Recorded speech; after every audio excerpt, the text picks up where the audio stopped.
अयोध्या से हैं, जहां सीएम योगी ने कानून व्यवस्था की समीक्षा की, राम मंदिर की प्राण प्रतिष्ठा को लेकर निर्देश भी दिए हैं। जहां अयोध्या में होटलों की बुकिंग रद्द होगी, वहीं 22 जनवरी की बुकिंग रद्द होगी। सीएम योगी की ओर से साफ तौर पर कहा गया है, धर्मशालाओं की भी बुकिंग रद्द की जाएगी और 22 जनवरी को जिनको न्योता वही रहेंगे। और समीक्षा बैठक के बाद सीएम योगी का यह फैसला, निमंत्रण पत्र ड्यूटी पर पास पर इजाजत दी जाएगी।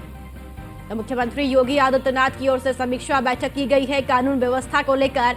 वहीं आपको बता दें कि राम मंदिर की प्राण प्रतिष्ठा को लेकर दिशा निर्देश मुख्यमंत्री योगी आदित्यनाथ की ओर से दिए गए हैं। मुख्यमंत्री योगी की ओर से कहा गया है कि अयोध्या में होटलों की बुकिंग रद्द होगी और 22 जनवरी की बुकिंग भी रद्द की जाएगी। वहीं धर्मशालाओं की बुकिंग को भी रद्द करने की बात मुख्यमंत्री की ओर से कही गई है। तो 22 जनवरी को जिनको न्योता वही रहेंगे। वही सीएम बैठक के समीक्षा बैठक के बाद सीएम योगी की ओर से यह फैसला लिया गया है। तो निमंत्रण पत्र ड्यूटी पास पर ही इजाजत दी जाएगी। और इसी खबर पर ज्यादा जानकारी के साथ अश्विनी द्विवेदी हमारे संवाददाता ज्यादा जानकारी के साथ जुड़ चुके हैं। अश्विनी, मुख्यमंत्री योगी आदित्यनाथ ने कानून व्यवस्था को लेकर समीक्षा बैठक की है, जिसमें कई दिशा निर्देश भी अयोध्या को लेकर दिए गए हैं। बिल्कुल, मुख्यमंत्री योगी आदित्यनाथ कल अयोध्या दौरे पर थे। वहां ने बाकायदा कानून व्यवस्था को लेकर समीक्षा की। समीक्षा के दौरान उन्होंने तमाम पहलुओं की जांच की। जो आला अधिकारी मौजूद थे उनसे साफ तौर पर पूछा कि सुरक्षा व्यवस्था को लेकर के लिहाज से क्या क्या व्यवस्था की गई है, क्योंकि 30 तारीख को प्रधानमंत्री का दौरा है, फिर 22 दिन के बाद फिर 22 तारीख जनवरी को प्रधानमंत्री का अयोध्या दौरा। तो ऐसे में कहीं ना कहीं सुरक्षा व्यवस्था के जो व्यवस्था करनी है उसको कहीं ना कहीं चार चौबक करना है, जिससे कहीं पर भी कोई अव्यवस्था न पैदा होने पाए। हालांकि पहले ही नहीं से ही पुलिस ने निर्देश जारी कर दिया है कि जो लोग वहां आएंगे बाकायदा उनकी जांचें होंगी। देखा जाएगा कि वो अथॉराइज्ड पर्सन है, उनके बाकायदा आई कार्ड लेकर आना होगा। बिना आई कार्ड के, अपने आधार कार्ड के या फिर किसी आइडेंटिटी के कोई भी अयोध्या में प्रवेश नहीं कर पाएगा। साथ ही साथ जब प्रधानमंत्री 22 तारीख को आएंगे उससे पहले अयोध्या को अवैध किला के रूप में बनाया जाएगा। 3 से 4 लेयर में सुरक्षा होगी। सुरक्षा जो होगी, सबसे पहले जो प्रधानमंत्री जहां कार्यक्रम में मौजूद रहेंगे वहां एसपीजी सुरक्षा को संभालेगी। उसके बाद जो होगी यूपी पुलिस होगी, उसके बाद पीएससी होगी, फिर आरआरएफ होगा, फिर उसके बाद सीआरपीएफ होगा।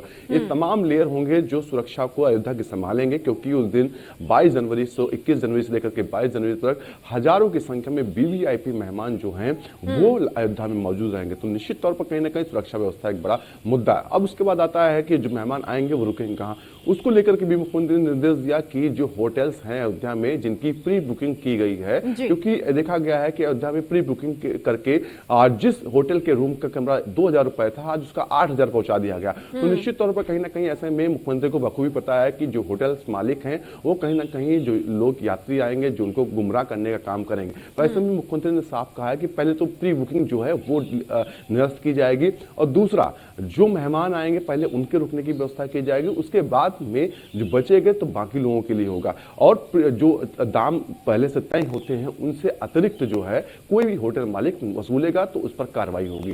तो निश्चित तौर पर इस तरीके के जो है मुख्यमंत्री ने निर्देश दिए हैं, और इनको अमल करने के लिए भी निर्देश दिया है कि ये सिर्फ हवाई निर्देश नहीं, अगर शिकायतें आती हैं तो निश्चित तौर पर वहां के जो स्थानीय जो अधिकारी होंगे उन पर कार्रवाई भी होगी। और इसको लेकर के मॉनिटरिंग सेल लखनऊ में बनाई गई है। लखनऊ से बाकायदा अयोध्या को मॉनिटर किया जा रहा है, एक अपडेट वहां की क्या कुछ चल रहा है, कितनी तैयारी हो चुकी है, कितनी तैयारी बची है, ये सब कर रहे हैं। और अब आने वाले दिनों में लगातार मुख्यमंत्री के जो अयोध्या का दौरा लगा रहेगा, क्योंकि जब तक 22 तारीख नहीं आ जाएगी तब तक मुख्यमंत्री चैन से बैठने वाले नहीं है।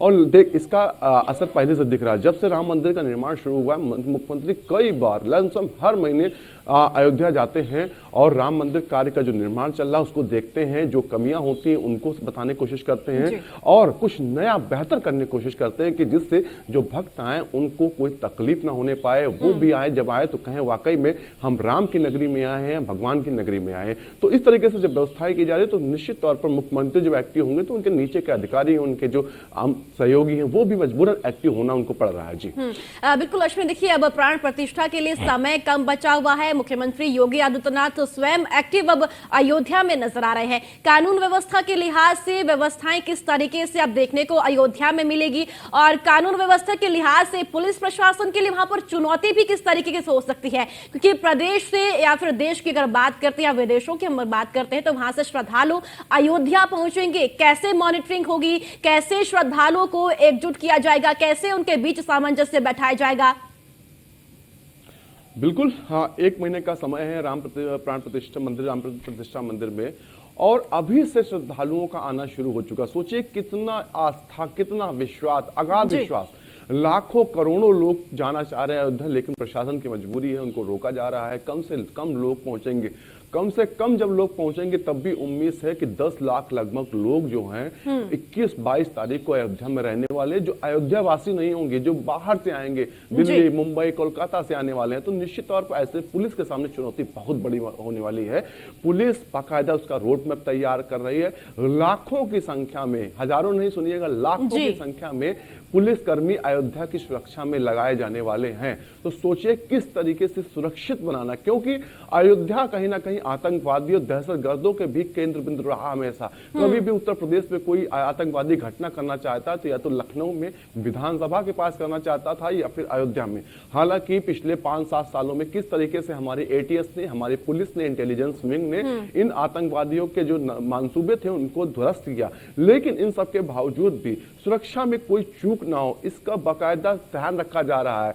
करोड़ों रुपए के केवल मेटल डिटेक्टर और इलेक्ट्रॉनिक गैजेट्स लिए जा रहे हैं, जिनसे आदमी की व्यक्तियों की चेकिंग होगी। उसके बाद वो जो सुरक्षित परिसर होगा वहां जा सकेंगे। तो सोचिएगा आप किस तरीके से सुरक्षा व्यवस्था कड़े इंतजाम किए जा रहे हैं। हजारों हजार जो पुलिसकर्मी सिर्फ राम मंदिर के आसपास लगाए जाएंगे, जहां राम मंदिर के परिसर जो है उसमें लगाए जाएंगे। तो सोचिए किस तरीके से अयोध्या और उसके आसपास के जिले भी, सिर्फ अयोध्या कोई सुरक्षित नहीं किया जा रहा, आसपास के जिलों की पुलिस को अलर्ट किया गया है। वो बाकायदा चेकिंग अभियान चला रही है। उसको कहा गया कि आप चेकिंग अभियान चलाइए, और 22 तारीख के आसपास के जो दिन होंगे उस दौरान जो होटल्स में लोग रुकेंगे उनकी बाकायदा वेरिफिकेशन होगा। और साफ तौर पर होटल मालिकों को कहा गया कि बिना वेरिफिकेशन के कोई भी कहीं पर भी नहीं रुक सकता है।